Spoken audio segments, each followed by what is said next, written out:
Welcome everyone to another edition of Art, Design and Conversations. We're very pleased and privileged to have Amjum with us today. Hi Amjum, and thanks so much for joining us. And before we start off, I'll do the usual of letting everybody know a little bit about Art, Design and Conversation and Beads, and then we'll dive in straight into Amjum's bio and learn a little bit more about him. So Art, Design and Conversations is a series that has been started by Beads, which is our design studio based out of Bhubaneswar. We create elegant, ethnically inspired and environmentally friendly products. We started with a very firm belief in the power of art and design to make people's lives better. Our products are handmade, they're contemporary, they're toxin-free, and we're sustainable. We believe in zero plastic packaging. So we are a new age brand that does things in ways that make sense for the modern world, for the contemporary world. Our vision is to inspire lives with inspiring design from Odisha. We're a very Odisha-centric brand, but that does not prevent us from engaging with people from all over the country and learning from them and understanding about design trends that are happening across the country. So Art, Design and Conversation is an attempt in this direction. It's an exploration into the methodologies and motivation that underlie craftsmanship across India. It encompasses the exploration of how craft items intersect with daily existence and environment, particularly within the framework of contemporary design ideologies and the escalating emphasis on sustainability. In these series, we commence dialogues with accomplished professionals spanning diverse realms of art and design. These dialogues seek to unravel the ecological and communal consequences associated with mass manufactured goods and underscore the importance and pertinence of native artisanal traditions, and also spotlight the transformative role of mediums such as crafts of various forms in reshaping contemporary perceptions of craftsmanship. And in the pursuit of that, we talk to various artists and various designers and understand what makes them tick, what makes them create these wonderful pieces of inspiration that bring joy to our lives. And as a part of this, today we have Amjum Rizve, who is a very special artist, and we're going to talk a lot more about it. And before Amjum, I dive into questions for you. Let me give a short bio of your background before we get into the questions. So Amjum was born in Kerala in 1991, and he graduated with a BFA in painting at the Trivandrum Fine Arts College and an MFA at the Chamarajendra Academy of Visual Arts in Mysore. He has participated in several shows and exhibited in various cities of India. One of the largest shows of India, Lokame Tharavdu, which was curated by Bose, Krishnamachari at Alapura and Kochi in 2021. He's also participated in exhibitions like the Prakriti Shakti in Chennai, the Episteme Contemporary Art Exhibition at the Art Centric Space in Delhi, the Baked Earth Public Art Project in Kerala, Nature Tales group exhibition at the Srishti Art Gallery, Hyderabad. These are just a few. There's several more that he's worked on. Now, what Amjum is known for is developing a very fantastic universe of his own, where his work kind of draws on many different sources. We'll talk about it. Many different sources, including Islamic, decorative art, mosaic works, and Japanese landscapes. And his works inspire us because they come from so many different sources, and they have this hybrid imagery that automatically attracts the user, the viewer to it.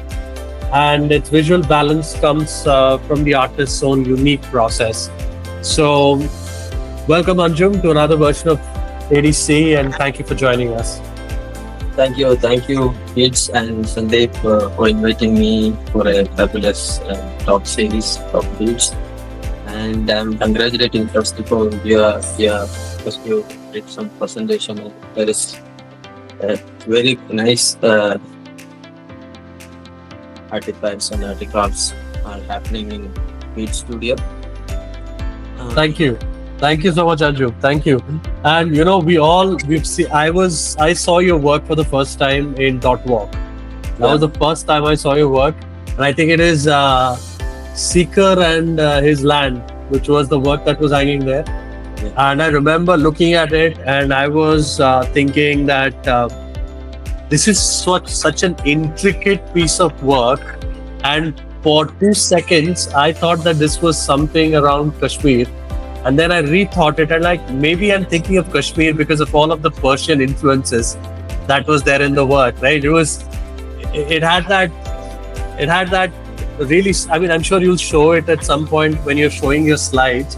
It was a very, very beautiful, all the reds and all the very vivid colors that were there. It was very, very exciting to see such a work. And I remember telling Siddhas, who had curated that particular exhibition, that's my favorite piece of work. But that was remarkable what you've done there. Really good piece of work. So before we launch into everything, how did you get to become an artist? Tell us, when you were growing up, you're just the bio is very mechanical, but what is it that got you down this path? I want to become an artist. I'm in Kerala. With Abdullah had such a beautiful story last time. I'm sure yours is equally exciting. Well, what's your story? How did you get to become an artist? Yeah, my art story is actually start from very childhood. Because very early age, I'm not in a good. I'm an average academic student, but I am very active in extracurricular activities, writing, sports, and arts. Right. So my skeleton is happening there. Right. So very, very early age, maybe 5-year or 6-year-old, my mother get into another session for drawing and painting class. Right. Saturday, Sunday, mostly I practice all and all in different mediums in my childhood, like watercolors, drawings, and I was born and brought up in Kerala, but in northern Kerala there is the different thing is every Sunday and Saturday and Sunday, every weekend, the painting competition, some memorial trusts or organizations are that kind of competitions are happening, and every week I try to attend that competitions. Oh, okay. Well, in my childhood, I have an idea of high school or high secondary. That time onwards, I have an idea about the art college. Okay. So I have a very precious thought of joining art school. Yeah. So how was that encouraged by your parents? Because normally in India, you always have this challenge about convincing your parents and your immediate seniors. It's easy for me. Why? Because they are seeing what's going on in my mind. Yeah. So I am very very close to that thing. That's why I told I am very average in academics. So they know. Yeah. They knew. Yeah. Going to be something. So you finished your 12th, and then you joined arts college, and how was the experience there? Did you all the time I have these conversations. I was talking to a very close artist friend of mine, Pinaki, from Orissa, and one of his reactions was that joining art college was a bit of like a shock. You're like, you expect, you think you're walking in to do something that you love, but then you are suddenly surrounded by so many influences and studies, and you're not sure where you are. How was it for you? For me, in school, I am the only, maybe I have, from childhood onwards, I have a basic skill to deal a medium like watercolor and all. And when I joined art school, I'm not a special. In school, He are special, you know. Yeah. He can draw, he can paint, he is something else. Yeah. In art college, everybody is doing the same thing. You know. Yeah. So yeah, so that's the first challenge for me to tackle. I'm not unique anymore was the first thought that came into your mind. Yeah. Okay. So then how did you deal with it? Did you have did you have great teachers who guided you, or seniors, or how did you navigate? All of them. I took all the means all the possibilities in college, you know, the library, and the very good seniors I have, very good teachers, you know. Yeah. So all the possibilities are there, but there is lot of things are happening in fine art colleges. There are a lot of ideologies. There is lot of concepts. There is lot of styles are happening around me. So that time for me it's a struggle to attain what I am going to do. Right. And in first year in art college we deal all the subjects like a painting, sculpture, including the applied arts. You know. Yeah. So, but from the first year I decided I am going to be a painter. So I am painting department. Why? Because that's I have that skill, so I can make beautiful things in that. So I decided to go to painting for my specialization. Yeah. And so 2012 2013 batch I passed out in 13. Yeah. So last one decade I'm continuously doing the whole what I attained in fine art college and other whole life experience. Yeah. So, but when you moved from Trivandrum to Mysore, right? When you did your MFA. So when you moved to Mysore and you started working there, started studying there, was there a change in the environment that kind of affected your work? And because it's outside your state, I think you were traveling outside your state and working there. Was there a different impression when you started doing your MFA, or was it very easy to go and do your MFA in a different place? Actually, for me, Mysore, it's very near my town. Maybe 2.5 hours journey. Yeah. So I visit early time. Some vacations I spend here in Mysore. Yeah. I don't know. There is something art colleges here. Like an art college was there. Yeah. So after all, I applied different colleges in India. Right. But some situations happened and I moved to Mysore. Some of my friends are here. They helped me to join Kawa College. Yeah. So for me, I mean, in other sense, I am little bit that kind of life issues are happened in the middle. Yeah. So in Mysore, for me, it's here I am alone actually. Right. There is language changes there, and so that kind of issues are there. But I am and my studio. Me and my studio is always alone. 2-3 years. Yeah. Right now, only I am just exploring the Mysore. Okay. So when you moved from Trivandrum, right? When you moved from there to Mysore, you didn't have any major like cultural issues that you had to deal with. You were focused on your work, and that was pretty much it. There was no major challenges in terms of understanding a new language or anything of the sort. You were just working. That was okay. It's not only about case of Mysore. I can be like in every space, I think. Yeah. No, the reason is that sometimes, when you're having these conversations, you meet artists who move from one place to another place, and that place affects them a lot, right? And then their work also changes, the way they look at things change.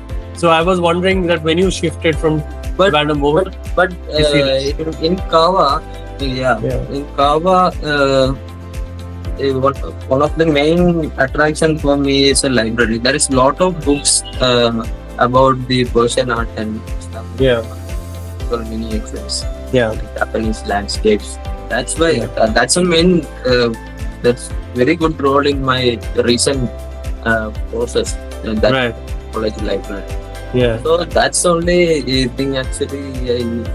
It's very close in Mysore actually, that space, So That's the space where you spend a lot of time. Yeah. yeah, in that manner, Mysore is always very keen for me. So tell me something. This is something that I have seen in Bhubaneswar when we had so Jagannath Panda has a foundation here called Utsa Foundation for Contemporary Art, and there's a lot of books in the library of the foundation, and I find that very few people used to come, artists, to come and read in that, and they didn't spend a lot of time there. So I was always curious to understand that for an artist such as yourself, you say you read a lot of books. And I think last time when we were talking to Abdullah also, he was saying that, he read a lot, used audiobooks also to read. Yeah. How important is it for an artist to read? Like, in your experience and your growing body of work, how important is it for an artist to read? For me, more than a reading, I used to know the images, Yeah. I do the images again and again. Yeah. So I already told I last from my childhood I'm inside some kind of Islamic architecture. Right. Right. Most of the time I spent that kind of architecture. Right. So for me, that kind of images, it's new for me. Yeah. I was in BFA at College of Fine Arts, Trivandrum. Yeah. There is a very good legacy of radical movements and all. Mhm. So that time also people are very effective. Sessions are happening in that manner. Right. So in Mysore, for me, there is no bounded things in front of me. Right. So it's a little bit liberal for myself. Right. So I am confessing myself. Yeah. No? Mhm. So I am just entering what is the core inside me. Right. There is a core is here. So I believe in like that. So I am just reinventing myself. I'm thinking about my thought process is like that. What is my childhood? What is the images? What is the visual I saved in here in my childhood? Yeah. I was starting for drawing or painting. Mhm. So all that things are happened together. So Right. the main thing about reading for me is the collecting information is build up your quality of understanding. Yeah. Yeah. So it's so important as an artist to maintain your reading. So Yeah. and it's so important what kind of things you want to read. Yeah, no, because I was reading it also somewhere that during the French Renaissance period, there was this very famous writer Victor Hugo. So when Victor Hugo died, a lot of the artists in Paris attended his funeral. Yeah. And when they asked them that why are you so sad? He was a writer. You guys are all painters. They said that we are losing out on the body of philosophy that he had created, based on which we are creating our artworks, right? So I think there's always a very intimate relationship between literature and visual arts, where I was very curious. But let's move on to the most important point, that everybody looks at your art and says he is heavily inspired by Persian and Islamic architecture. When did that love story start? When did that romance start? Yeah, that's that I mentioned actually. I spent a lot of my childhood time inside that means mosque and all. So remembering something about the design. I saw mosque there is no visuals, but there is a lot of designs in mosques. And they use opposite color to design things: green, red, blue, black. So there is no boundaries to deal designs. So when I was in Kawa College, some I met different kinds of philosophers, like Sufi saints or something. That in my life experience, I have that kind of communication in other areas. Right. My family is also so. Yeah. Part of that, I used to make different kinds of crafty things. Right. Which rings or lockets and other things, And it's for me, it's very team process to what kind of a meditative process they are doing. Right. So it inspired me a lot actually in one sense, So I think that kind of memory or that kind of remembrance is a little bit much close for me to put. And after that, obviously I told you means what that kind of miniature books. That kind of it's very connected things, and I try to all put together in my Yeah, and then also the influence of I've seen some of your videos also of your interviews where you go into the shops where you are collecting small beads, craft items, and you're also heavily influenced by the Persian carpet making process, right? And you take how did that process start? Like, where did you actually the beads come to my work as in different stories there. Because my aunt is a tailor, so my doing that kind of things. I got some kind of waste materials like. So we make wedding dresses in temporary way. You can use only a single day. Right. Why? Because I'm just taking that crafty things. I'm not embroidery. I'm not taking that embroidery thing. I'm taking the beads on cloth. So it's very less but low budget, but it's not a permanent. So that's a starting where I'm picking the beads. And after that only I moved to masters. Right. So in there it's all things are collaborated in a single canvas. That's happened. Gradually I moved to different routes about that. I researched a little bit more about that. The traditional techniques like Ari, Zardosi, some kind of things. Right. So right now the process is growing in together. Traditional and crafty things put together. I'm picking like that. Yeah, and also the Persian carpet thing. Also, that also came as a part of the research process. I loved actually the Abbasid period's carpet is more intricate.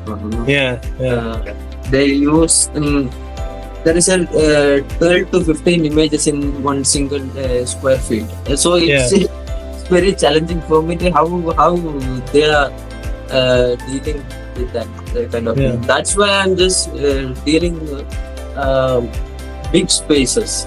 Right. Big large canvas. It's easy for me to understand and tackle my own strength in small canvases. Right. But large is very challenging for me. Oh, I'm repeatedly I'm dealing large canvas is the thing. When you are looking at. This is the reason actually for the large canvases. So I think you should show some of your work to the audience, because I have seen them live, but I don't think a lot of the other guys might have seen it. So you should show some of them. Very intricate works. And I've always been curious, even in your sculptures, you use the beads, like the monkey sculptures, you use the beads. And towards the base. What is the reason behind that? I'm sorry, can you... I was looking at one of the sculptures that you made, which was the monkey sculpture. I can't remember the title of the sculpture, but it was the monkey that had a gash on its side. There was a wound, but the base of it had a lot of beads. So what was the thinking behind the base having a lot of beads? For me, as an artist, I always aware about what kind of things are happening around me. So it's a bounded. I believe it's a bounded duty of an artist to touch that thing also. As a means, in the way you can say it's a little bit conceptual or in-depth thinking. So I make a beautiful things, but you can if you search inside that, you can deal that kind of problems is also barriers also is happening inside that. Right. So that's my idea. Actually, I use that kind of hidden things in my work. Yeah. Great. Let's see some of the works that you have. So, you can see this. Yeah, I can see your screen. Yeah. Just make it a little large. Yeah. Yeah. Perfect. This is one of my self-portrait. I did it last year. Nice. I love to draw self-portraits always. This is one of my master's work actually, and this is very important work in my artistic career. Why? Because in it there are a lot of mediums overlaid in single canvas. Right. There is a 3D liner is there, cloth is there, beads, then other texture sequences is there, half-cut beads is there, transparent beads is there. Right. Drawing is there. It's some kind of a collage making idea. Yeah. But I used this is the first product I built in that session. Right.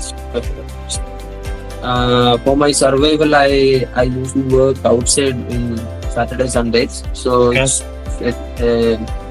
I used that flowered cemetery actually. It's flowered domes, it's a mistake, and it's flowered cemetery actually. Right. So I always imagine, I love holistic approach. Right. And your colors are very bright. They're always very colorful. Like all your work I've seen, except for maybe your sculptures, the main body of the sculpture is not that bright. But your paintings are really bright, all of them. Yeah. I can't control in canvas. Yeah. That's the main issue. That's why I mentioned earlier time I used to memorize that kind of thing in my childhood. Islamic design is always like that. Or they blend colors within opposite colors. Yeah. And then like multiple reds, multiple pinks, like just shades that Especially in calligraphy, they use red calligraphy in white background. Yellow background. Yeah. So naturally you can't see that kind of blend in our nature. So, and when you're making this work, for example, flowered domes, the one that we're seeing right now, do you create a layout or conceptualize anything at that point, or you just go with your instinct, or you do a layout of what because then it almost feels like a story, but I'm sure there's a lot more.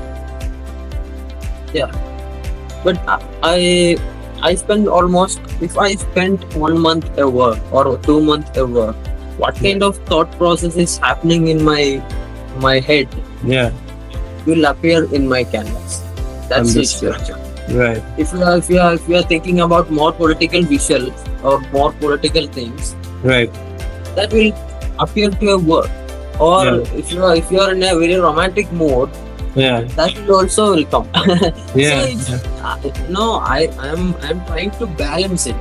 But so your work, so your canvas evolves as it's going on. I have no pre-plan for these works. Yeah, understood. Yeah. But I love to draw. I love to make sketchbook drawings. I love to make small scale drawings. So it helps me to understand how to compose like this. Yeah. That's the issue of my drawing process. Really agree. Let's see more. Yeah, and this is one of my problem solving work actually. Because why I am using that problem solving word, you can see the first piece I made in 2018. Okay.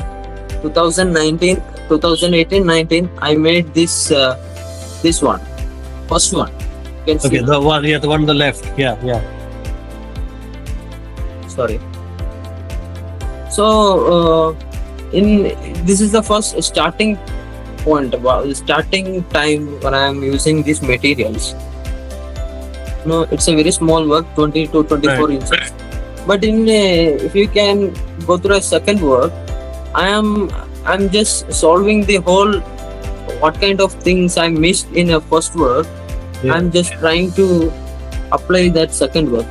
You can the light, you can the landscape very clearly. Perspective, light, shadow. Yeah, shadows and happen. And the third work it's a little bit more clarity is coming out, no? Yeah. In landscape, it's a little bit original piece like. Second one is little bit magical kind of landscape is happening. Yeah, I just love the way you take like something that is so typically Persian and Islamic in its background, and then there is almost a science fiction element to it when you finish with it. There is like a magical science fiction-y element to it. Yeah. But why? Because I want that liberal position in my technicality too. Right. That's the core. Yeah, I mean the pillars have changed from the left to the right. Yeah. And the pillars are more traditional in the left, but by the time it comes to the right, it's it's become something that you might even see in the future, like in construction. It can be something completely different. So there is an evolution you can see. Yeah. So little bit internal looking, you can see the idea of making that man's emotion. That's also too important for me. Everything you can. It's eyes open first one. Yeah.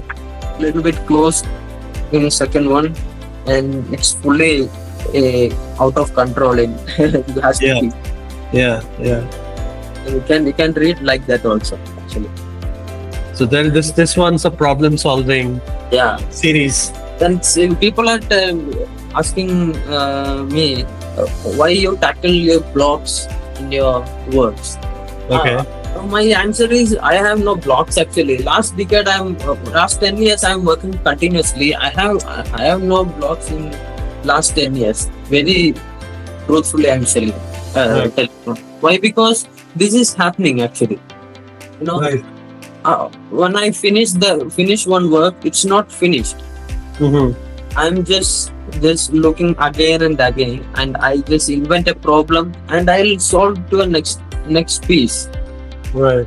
That's my intention. So it's little bit connected for myself thing also. When I was in BFA student, I am very roughly. I deal oil painting is very roughly, and my character is also like that. So, but there is always a new thing to explore and pull. Definitely. It's something beyond is also happening in the process. And this is one on camp work actually. I just mentioned why, because it's full of paint and acrylic and fabric paints. I use 3D liners for making drawings, small scale drawings in my sketchbooks. So this is some of an extraction of that medium. Yeah. And this is, I just took 5 to 6 days. It's by 4x3 canvas. So is it by imagination? There's always a bit of a fire in all of your paintings. Yeah. And there's always a fire in some of the paintings. Some images you can put everywhere. Yeah. Why? Because the hope something is happened. Something is what time we are talking about the fire is it's a little more important, It's just interesting. I always notice a bit of a fire in your paintings. I mean, yeah. And that image you can put anywhere. Why? Because the possibility of that image is like that. Right. So like everything is green, but there's a fire in the distance. I mean, there's a sense of foreboding which comes in your painting. So that's what I was curious about. Yeah. There's a warning somewhere that there's It's a a fire. warning. Yeah. All that's green is going to go away. And the same way, there is some technical aspect is also there. Why? Because you can take the light. Mhm. In technically, if you are putting the light or some kind of plastic is there, Yeah. you can make the light also. Yeah. Yeah. In other way, in technical way also, it's helping me Right. to create something. Interesting. So this was one of your camp works. This is one of the drawing, the large scale drawing. I did this as an experiment drawing because I am using beads and I am picking one by one to stick the beads. So if the beads comes to a drawing position, how it feels. So I just draw like beads. Then I'll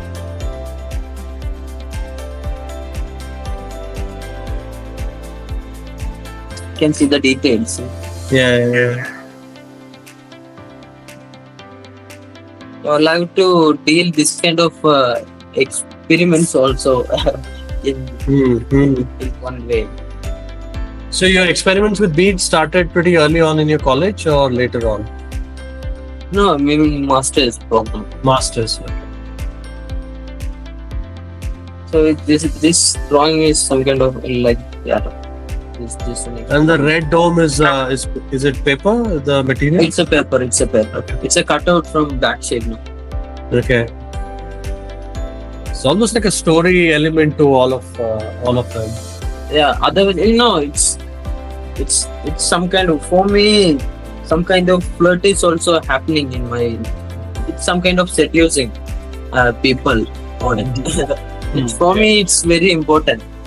Right. People can address very closely and very widely at the same time. Yeah, because your inspiration is coming from Persian miniatures and things. There's always some kind of story they're telling, but in you've adapted it to a different format. Where Definitely. Why? Because it's all about time too. If you are to Mughal miniature, you are inspiring from Mughal miniature, but that I'm not in Mughal time. Right. Yeah. Yeah. So the influence and inspiring things are close to our core, and we are producing what we are studying or what we are understanding all on those kind of things. Right. And if I am using Mughal miniature images in my work, that's not from Mughal. It's from Mughal miniature, but it's not like that. Yeah, I am producing. I am a contemporary artist, placing that image. Correct. Yeah. No, I can see that. And it's also very important. I displayed in Lokame Tharavdu. So this is closer. Yeah, this is first work I made large scale. It's almost 11 feet to 4 feet. Wow. Only bits on wood panel. Right. So here you can see that blast is coming little bit more clearly, and that light will appear in different. So you put the blast in just so that you can play with the light everywhere, is it? No, in different manner. No, you can, if you can read like that, can read like that. Otherwise, it's a I already mentioned that you can place that image everywhere. And that image is very important in our time. Actually, in our time it's very important. Considering the nuclear age, Yeah. It's all about one button. Fascinating. I mean, all the work has like a very verdant image, beautiful trees, all of that, and then there's an explosion or a fire in the background that threatens to burn it out. So the fragility of existence is played out really well. If you think widely, beautiful. If you think very widely, beautiful thing converted to a very opposite way sometimes. And this also has very strong influence of Persian carpets in that element.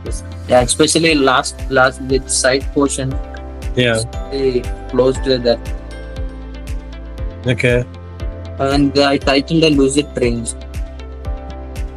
Some kind of magical landscape is also happened in there. So.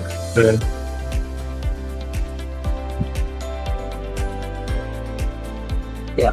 This is one sculpture made last dot work sculpture. I think you saw this work, right? I saw this and the monkey work. I like the monkey work. I think that was in Kochi Biennale. The one that you put there. So you started making sculptures in college, or no, actually masters. I started masters. You started making. But painting is your first love, right? Yeah, definitely. How did you find the transition to sculptures? Was it difficult for you, or? No, it's not difficult. I know how to make sculptures actually.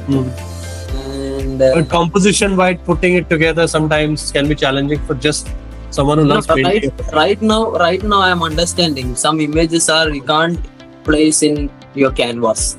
Right. Realization actually. Why? Because this image is I'm putting ulta. So you can't place this image in painting. Can't read like this. How the sculpture read.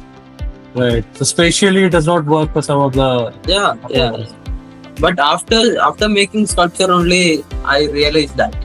Right.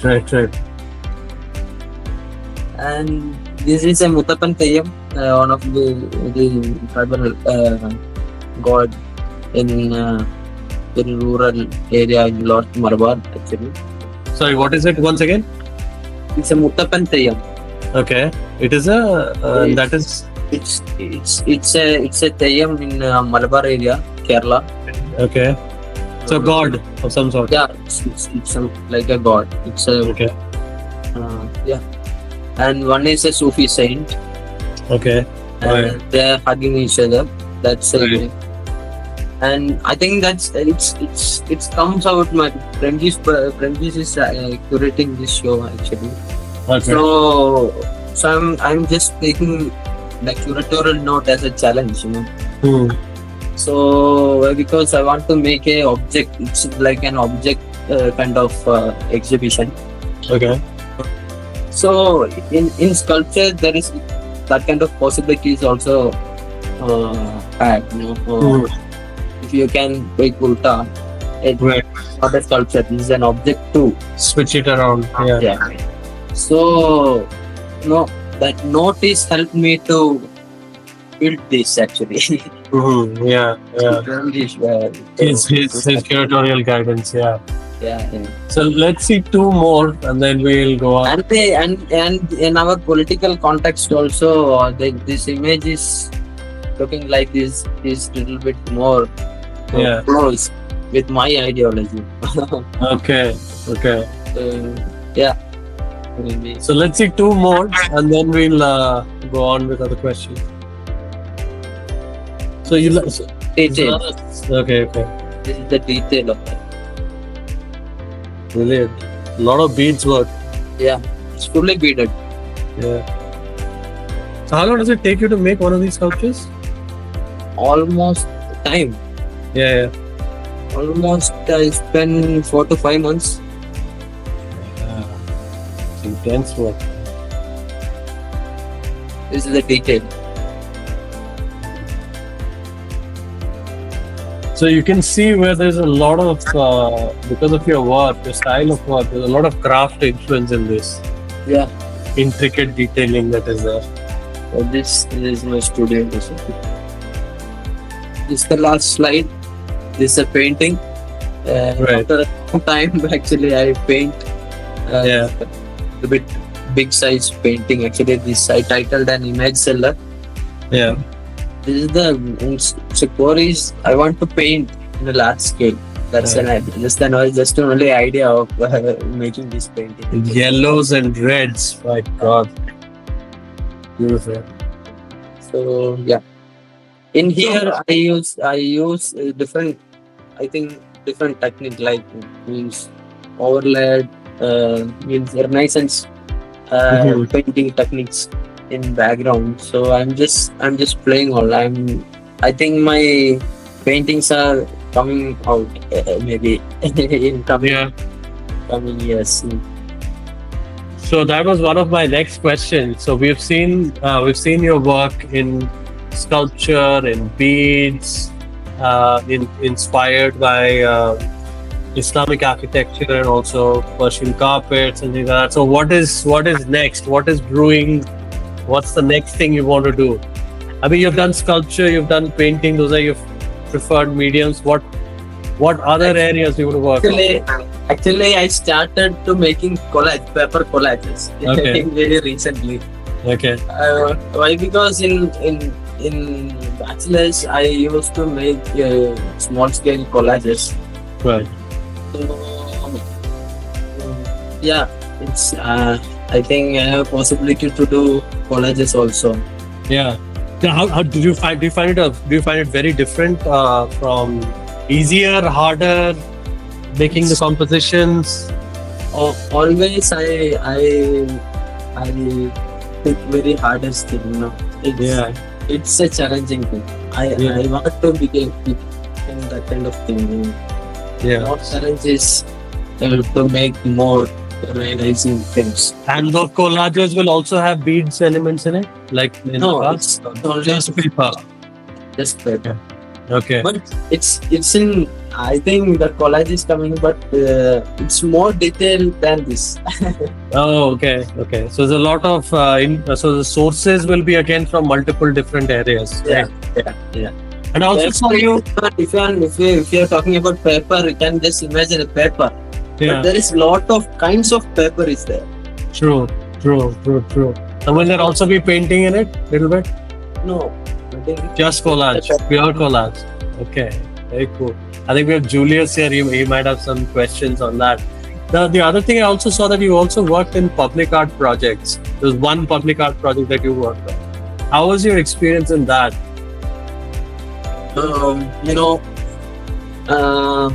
I participate in public art that curated by Kavita Balashna and Riya Spoon Right.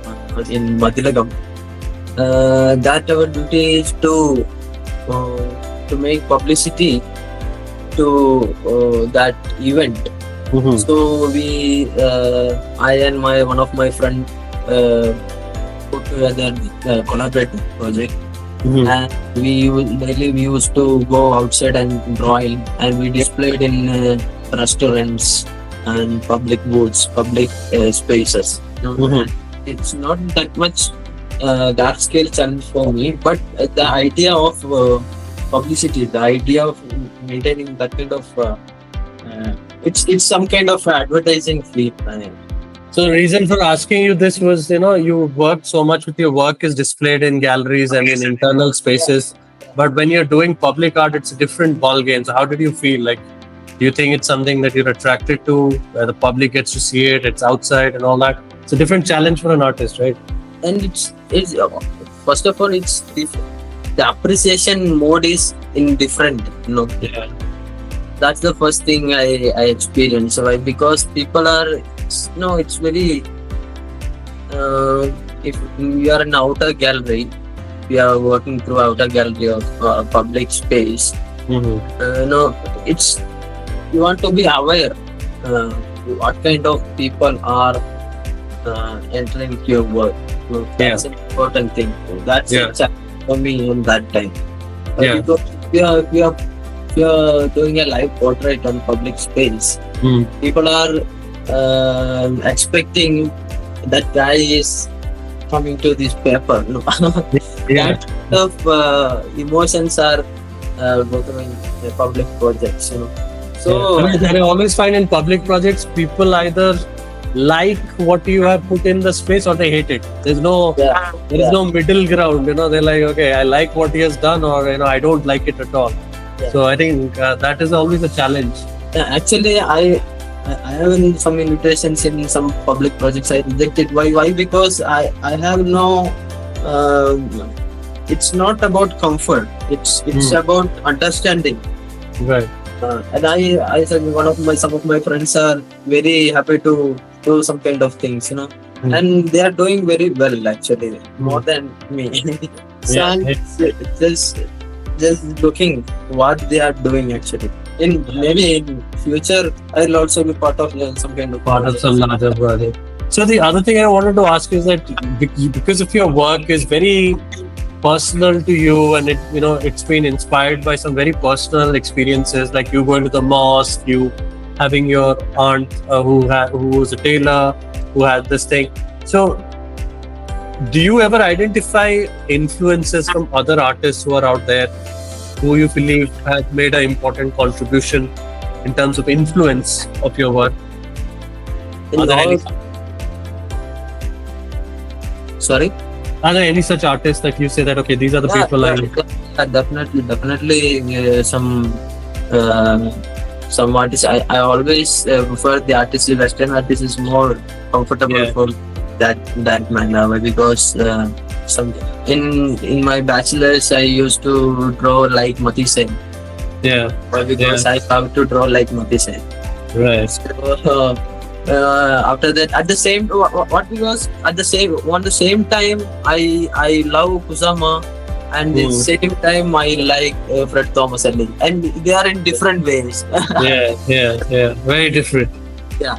So, but I love to see that kind of happens in my work. It's collaborate. It's happened together. Yeah. So I think you are the right person to make a collage, because you draw from so many different sources as it is. But that's why I just mentioned like that. Yeah, because you put it together in your special way, but you do draw your influences from so many. And it's hard. For me, it's hard to pick some names actually. Yeah. But I love Rakib Shah's work. In Indian work, I love T. Venkana's work.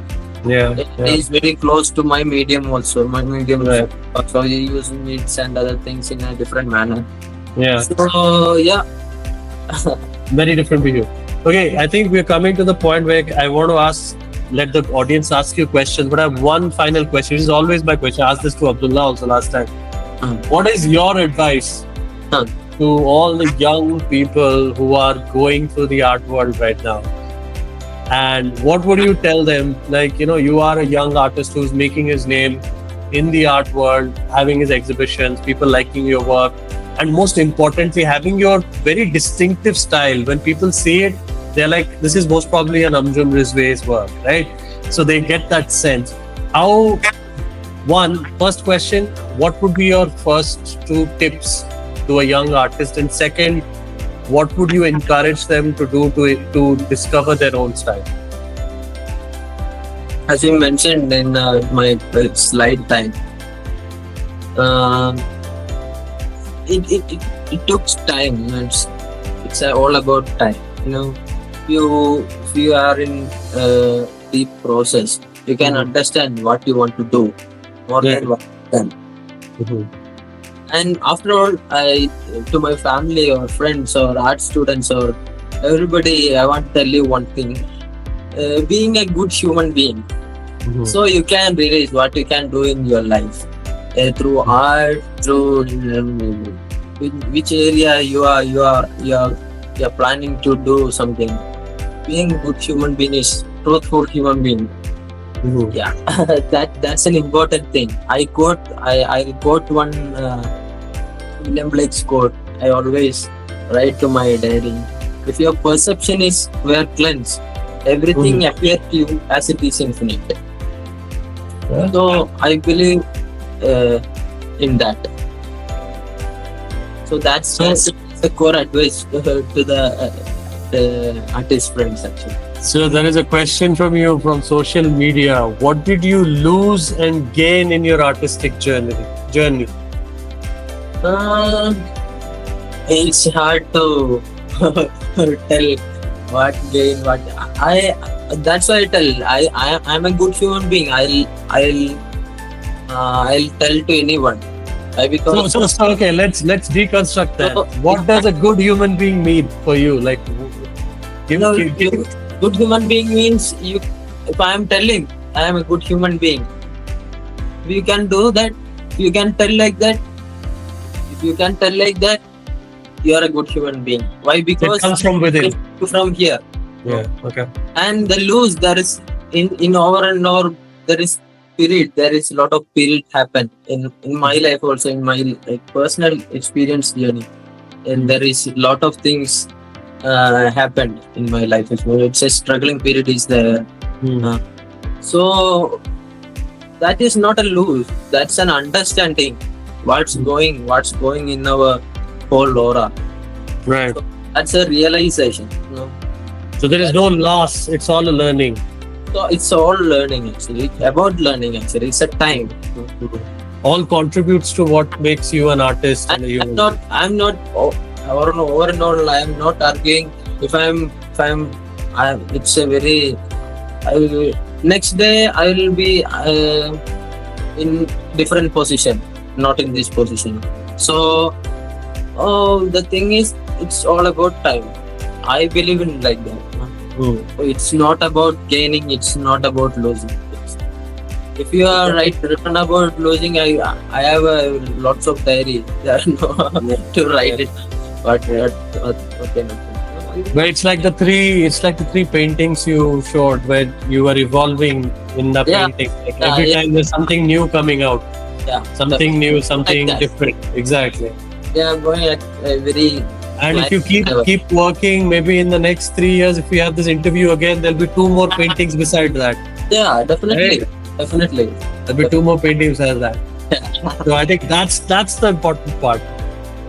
So so the next question was advice for next generation, but I think he's already spoken about that. Anybody has any questions from the audience while we have Amjum here with us? Yeah, Julie, go ahead, please. Julius. Hi, Anjum. We are actually part of that Siddhas curated show, Polyphony in Distance. Oh, okay, yeah. Yeah.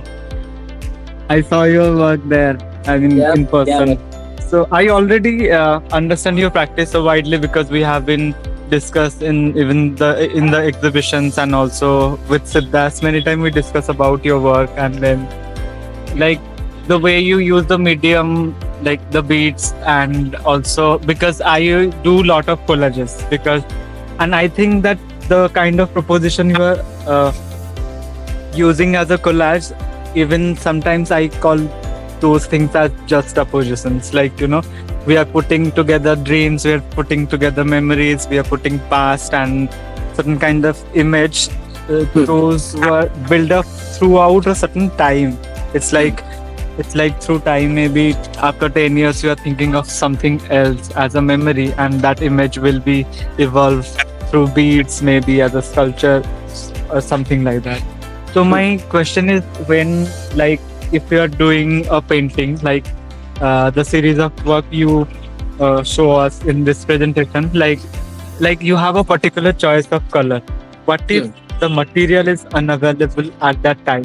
How you deal with this uncertainty within the process of collages and juxtaposition as a medium as your practice by day by day? In the process of image making. Okay. I believe it's the way we are talking about the material content. We are using the material or image. There is also a challenge. Some if you can't use beads, like if you are painting, you can deal with some kind of accidents and that's a possibility of the painting. And if you are coming in a beads or collages, you want to little bit more conscious about what's going on. We are sticking the beads. First I just clear this. You're putting beads. There is lots of kinds of beads are there, and it's a transparent beads. So I am using, after 2-3 words, I realize how the beats you can how to what how to that beats to this side or this image. That's an interesting thing for me. Why? Because some transparent beats is helping me to overcome the painting process at the same time. Yeah. So it's not came from opaque beads. It's only a possibility of a material like transparent beads. So in that image making process, I believe we are in a AI space. Yes. And the thing is, I am putting all some different kinds of images put together. Why? Because I don't know. I have no hope. I can dream. Mhm. I can imagine after 10 years like this. That's an important thing. Why? Because that's also changing very widely, very speedily, very fastly. Sorry. So. In that moment, I am realizing what I can make very beautiful thing. At the same time, that's why I'm just mentioned. I'm aware about the whole thing. What my surroundings is happening. So it's for me. It's a bounded duty to address different kinds of thing in a single landscape. That's my idea of image making. Yes, it's like the way you also mention, like the way you seek to that, like seeking something out of surface, like you build it up, like, and you allow also accident in between. Yeah. That's what I'm asking, like the process So of the absence of material to convey your ideas is not a hindrance, because you use that as part of your. Julie, that was your question, right? Yeah. Yes, sir. Brilliant. Thank you so much. Thank you, Julius. Thank you, guys. Any other questions for Anjum while we have him here? Okay, so while people are thinking of questions, Anjum, one more question that I have is, you're working with beads, now you're looking at collages. There are so many craft forms that are available in Kerala and also across India, but I'm talking about Kerala because that's your home state. Have you ever thought of working closely with other craft forms that are there in Kerala, or if there are craft forms that you are particularly interested in? I love to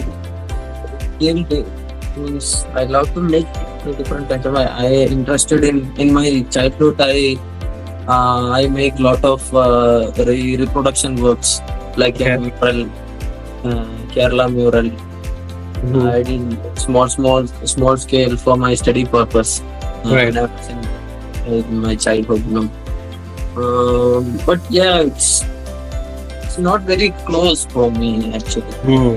Kerala, but in that sense, no. I think I want a little bit more liberal position. Right. Why? Because in the case of mural, there is a lot of Options. why? Because options, Yeah. So I am a little bit more comfortable in doing that action mode. Yeah. That's a little bit easy for me to understand myself. Otherwise, I will look like this. Too bounded. Yeah. Fair enough. Right. Any questions for Anjum? Yeah, hi. Hey, Abdullah. Yeah, Amjum is a good friend of mine. Yeah. Yeah, actually, You guys make guest appearances in each other's interviews. I figured that out. we already planned it. Yeah, I know. Yeah. Good. I'm mostly Amjum painting and beach work. I really like the terrain he made. I have no questions actually. I'm very interested in botanics. I also interested in botanics. I think I'm very fascinated how it's creating the botanics and how you take the. I really see his painting growing in front of my eye, like in real time. I saw how it's growing, like overlapping. Then I think it's very curious, like to know about his botanic actually, how it's different botanics, how you prepare for the botanic. It means I'm asking for, you have different species of plants around in your terrain. How do you do Okay. that? How do you prepare for it? Pick up like, like do you have a random pick? Kinds of plants and means that kind of botanical. Botanical stuff. It's very huge for me actually, like, because it's first I collect some waste materials from tailoring things. There is some kind of embroidery flowers and leaves are in my collections. But in I'm coming to landscape, it suits. That's an interesting part actually. It suits in my landscape. Otherwise I'll draw like that, or I'll paint like that. And it's all about we are just talking about the studying of forms. That's why I'm just trying to make drawings. If you are looking at plant, just for example, if you are looking at plant, and if you have just 5 minutes, how you draw? You can draw like very fastly. So we are taking that form to understand, not as just a core of a tree. So it helps me to sew the embroidery flowers like that. It's just a form. It's a form of a flower. So it shoots in that tree. So there is lot of possibilities in textile oriented area. You can make different kinds of botanical things for using blouses and other dress materials. I think traditional ways. Yeah, you're right. Yeah. So it's easy for me to understand what's suit in my body, what's suit, and what helps me to make that landscape. Okay, thank you. That's the thing happened. So That's where he gets his inspiration from. Yeah. All the tailoring material. Brilliant. I think that's all the time we have for all the questions. Anjum, thank you so much for coming to today's show and sharing your work and telling about all the things that make you tick. I'm really looking forward to more exhibitions where we can see your work, and I'm also looking forward to maybe you doing something in public art, because I have a lot of interest in public art. I want to see you doing something really cool out there, and that would be really exciting for all of us to see. So thank you again. I'm waiting for your call for public. Yeah. work. Most probably, I'm most probably be doing something with Premjesh in the future. So if we are, then you'd be one of the first people I'll call over. Yeah, we'll do something interesting. Definitely. But thanks so much, and for talking us through all of this. And for our viewers, we will have this entire video recorded and on our YouTube channel, so you can revisit and see all the moments and listen to Anjum talking about his work. So thanks, Anjum. Thanks, everyone. And we look forward to seeing you again next month with another edition. Thanks. Thank you. Bye. Cheers. Bye.